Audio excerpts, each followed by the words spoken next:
आर्थिक आघाडीवर केंद्र सरकार अपयशी ठरल्याचा आरोप राष्ट्रवादी शरदचंद्र पवार पक्षाच्या खासदार सुप्रिया सुळे यांनी केलाय।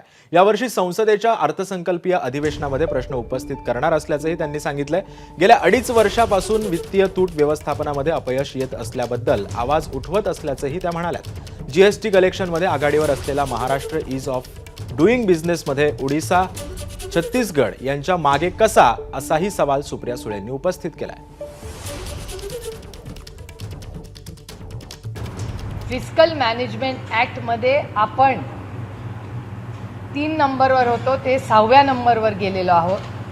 त्याच्यानंतर एक्सपोर्ट्समध्ये आपण गुजरात राज्याच्या मागे आलेलो आहोत। इन्व्हेस्टमेंट्समध्ये अजून तेवढंच एक थोडंसं आहे, आत्ताचा डेटा सांगतोय की इन्व्हेस्टमेंट्स येत आहेत, पण ईज ऑफ डुईंग बिझनेस ज्याच्याबद्दल सातत्याने केंद्र सरकार बोलत असतं, ईज ऑफ डुईंग बिझनेस, ह्याच्यामध्ये महाराष्ट्र आणखीन खाली गेला आहे। याचा एक व्हाईट पेपर काढला पाहिजे सरकारने, आणि सरकारने आपल्याला सांगितलं पाहिजे। आपण सगळे तिथे बसले, we are all tax paying, आपण सगळे नागरिक आहोत राज्याचे, आपल्याला सरकारला उत्तर द्यावं लागेल।